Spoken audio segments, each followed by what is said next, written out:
Hey, it's Brian here at the Progressive International Motorcycle Show, hanging out in the marketplace with my buddy Alex from Yuasa Batteries. Alex, good to see you. Hi Brian, nice to be out here this weekend. Yuasa has been a staple in the marketplace for a lot of years now. Give me a little bit about Yuasa Batteries, history of the company. Well, Yuasa Batteries are actually manufactured right here in the United States at their factory in Reading, Pennsylvania. They provide the majority of the batteries for the OEM supplier, for the OEM manufacturer, so there's a very high likelihood that your motorcycle came with a Yuasa battery when you bought it. I know for a fact most of my motorcycles have come with Yuasa batteries, if not all of them. What do you guys have that's exciting this year? Well, the GYZ series batteries were designed right here in the United States for the American rider. Most of these are specifically for Harley-Davidson applications, but they also fit in other brands and sizes of motorcycles. So if you have a bike that will take one of these GYZ batteries, I would highly recommend buying one. They have a higher amp hour capacity, which means that they'll crank longer and stronger. They also have a higher cold cranking amperage, and physically they're actually stronger than their regular YTX series batteries. They have stronger terminals and brass nuts for better conductivity. They are a super awesome choice, especially for the Harley-Davidson touring models. These GYZ 32s, I can unequivocally say are the very best battery you can buy for those particular bikes. Sounds like a great upgrade for these big bikes, especially when we start adding some accessories to them. Oh, absolutely. So, you know, if you're listening to your battery and you don't, you're listening to your radio and you don't want your battery going dead while you're hanging out, not running the bike, this would be an awesome battery to count on when you have to restart your bike after you want to get going again. So now, at the Progressive International Motorcycle Show, we spend our winters traveling around and we hit a lot of cold cities.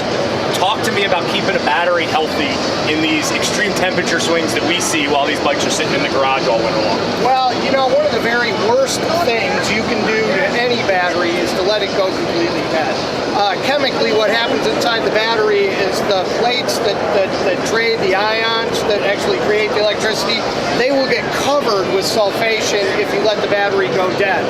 When you charge the battery, it knocks that sulfation back into solution, into the electrolyte. Well, if you get so much sulfation on the plates, your battery will get to a point where it's officially dead. It will not charge back up. So the very worst thing you can do is to let your battery go completely dead. So how do we avoid that? We avoid that by using maintainer chargers. Yuasa has several available, including a relatively inexpensive one that looks like a cell phone charger that you can plug right into the wall. And you also, and that would be that one right there. And they also come with a variety of leads so that you can hook the leads right up to your battery, and all you have to do is just plug into the end of the cord on the charger and you can leave the leads on all the time. Generally what I do is I have those come out down under the seat by the engine, so all I got to do is just kind of take it and plug my charger in, and I don't even have to lift the seat to hook the battery up to the charger.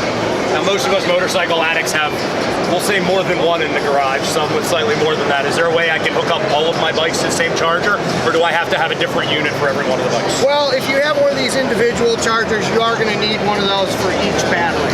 Okay? That said, you don't have to have the battery on the charger 24 hours a day, 7 days a week, 365 days a year. What I do if I have multiple bikes is I'll rotate them.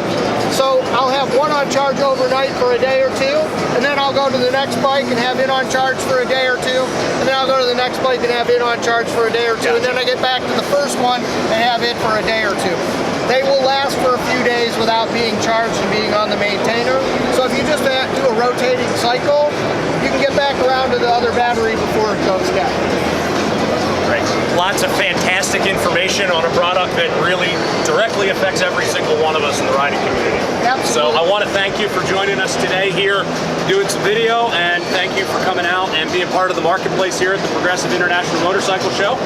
Hope to see you again soon. Oh yeah, Brian, thanks for having us.